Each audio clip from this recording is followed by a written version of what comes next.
अस्सलाम वालेकुम नाज़रीन, मैं हूं शेख रहमत अली। आप देख रहे हैं क्राइम टुडे न्यूज़। बीजेपी के नुकसानात के बारे में बताइए। 2024 में इलेक्शन में क्या हुआ? ठीक है, अभी मुकम्मल नतायज आए नहीं है 2024 का भी जो इलेक्शन हुआ है इस सिलसिले में, लेकिन ये बात साफ तय हो गई है कि बीजेपी ने बारहा जो कहा था कि अब की बार 400 पार का जो नारा दिया गया था, ये 2004 में जिस तरह शाइनिंग इंडिया का नारा दिया गया था और वहाँ पर भी 2004 में जो बुरी हार से बीजेपी को गुजरना पड़ा, उसी तरह की बुरी हार भी 2024 में अभी देखने में आई है। बीजेपी पिछले मर्तबा 300 प्लस सीटें लेकर बगैर किसी पार्टी की मदद के अपने बल पर हुकूमत बनाकर आई थी, लेकिन इस मर्तबा वो जो जादुई आंकड़ा है 272 का, वो बीजेपी पार नहीं कर पाई है और बीजेपी को दूसरे पार्टियों की ज़रूरत पड़ेगी। और जो पार्टियां बीजेपी के साथ है, कोई ज़रूरी नहीं है कि वो कितने दिन बीजेपी के साथ रहेंगी। अगर इस मर्तबा बीजेपी अगर अपनी हुकूमत बना भी लेती है तो उस तरह से जो आज़ादी के साथ जो बीजेपी ने फैसले लिए, जो एजेंसीज को इस्तेमाल किया गया और जो लोगों के ऊपर या आम जनता के ऊपर जो भी जुल्म किया गया या जो भी लोगों को हरासमेंट किया गया, सीबीआई का सहारा लिया गया, ईडी का सहारा लिया गया, हत्ता कि ये भी इल्ज़ाम लगाए गए कि इलेक्शन कमीशन को भी इन लोगों ने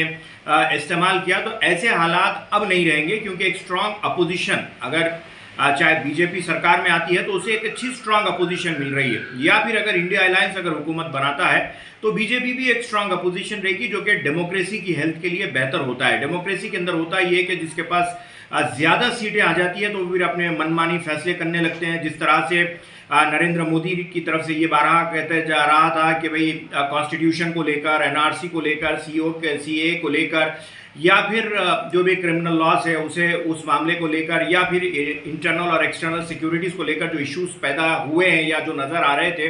या फिर अदानी को लेकर या अंबानी को लेकर, इस तरह से कॉर्पोरेट हाउसेस को जो इस्तेमाल किया जा रहा था या उन्हें फ़ायदा पहुंचाने की बात की जा रही थी, कंपनीज को बेचने का काम चल रहा था, ये तमाम चीज़ों पर रोक लग जाएगी। और ख़ास बात ये रहेगी कि नंबर्स का जो मैजिक होता है, चाहे वो राज्यसभा हो या लोकसभा, वहाँ पर जो मनमानी करके अपने तौर पर बिल्स पास कर रहे थे, बिल्स का डिस्कशन होना चाहिए, बिल्स का डिबेट होना चाहिए लोकसभा के अंदर, राज्यसभा के अंदर, ये तमाम तर जो एक डेमोक्रेटिक सेटअप के अंदर ये तमाम तर जो प्रोसेस होता है, इसे बीजेपी ने पिछले 5 साल के अंदर कोलैप्स करके रख दिया था, ख़त्म कर दिया था। ये चीज़ अब इस 2024 के रिजल्ट में या इस रिजल्ट के बाद जो भी सरकार बनेगी, ऐसी चीज़ें नहीं होगी, बल्कि जो पब्लिक को लेकर जो भी हाउसेस यानी अपर हाउस या लोअर हाउसेस जो बनाए गए हैं, वहाँ पर एक बराबर से डिस्कशन होगा और उसके ऊपर डिबेट होगा और ये आवाम के सामने, जनता के सामने, पब्लिक के सामने तमाम तर चीज़ें आएगी और उस हिसाब से फैसले भी होंगे। तेलंगाना लोकसभा का क्या हाल है? देखिए, तेलंगाना लोकसभा में मैंने डे 1 से ये कहते आया हूँ कि 17 के 17 लोकसभा सीटों में 7 to 8 मैं कांग्रेस और बीजेपी को बताते आया हूँ। उसकी वजह ये है कि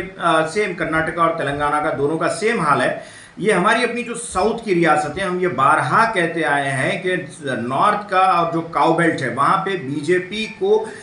इंटरनल उनकी अपने प्रॉब्लम्स की वजह से नुकसान उठाना पड़ेगा, लेकिन साउथ के अंदर अपोजिशन यानी जो भी बीजेपी की अपोजिशन है, खासतौर से कांग्रेस यहाँ पर अपने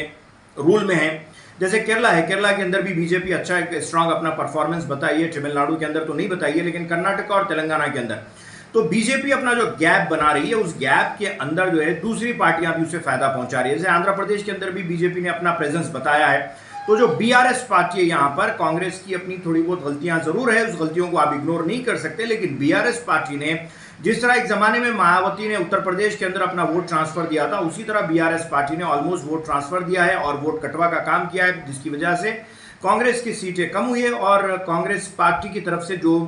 उम्मीदवार होने चाहिए, वैसे उम्मीदवार, मजबूत उम्मीदवार उतारने में कहीं तो कहीं गलती हुई है, इसे कबूल करना चाहिए, क्योंकि पावर का मतलब ये नहीं होता है कि आप अपनी कमजोरियों को भूल जाएं और अपने पावर के नशे में आप लोगों से भूल जाए। मैं बारहा ये कहते आया हूँ कि तेलंगाना के अंदर जो कांग्रेस पावर में आई थी, तो हर एक छोटे से छोटे वर्कर और कारकुन को लेकर कांग्रेस ने इलेक्शन लड़ा था और पावर में आई। लेकिन जैसा पावर में आया, खुद कांग्रेस पार्टी की तरफ से बीआरएस से आने वाले इंपोर्टेड लीडर्स और एमआईएम के ऊपर तकिया लगा दिया गया। जहां जहां असदुद्दीन अवैसी ने इशारतन या खुलकर कांग्रेस के उम्मीदवारों को वोट देने की बात की, वो सब के सब हार गए। इससे ये समझ में आता है कि जब तक असदुद्दीन अवैसी किसी के बारे में किसी को जिताने की बात कहेंगे, वो जरूर हार जाएगा। जैसे मामू को थर्ड फ्रंट का पीएम बनाना चाहते थे तो मामू चला गया, जगन इज माई फ्रेंड कहते तो जगन भी आज चला गया। तो इससे साफ नजर आता है कि कांग्रेस पार्टी अपनी स्ट्रैटेजी को असेंबली और पार्लियामेंट इलेक्शन में बदलने के नतीजे में नुकसान उठाई है। वैसे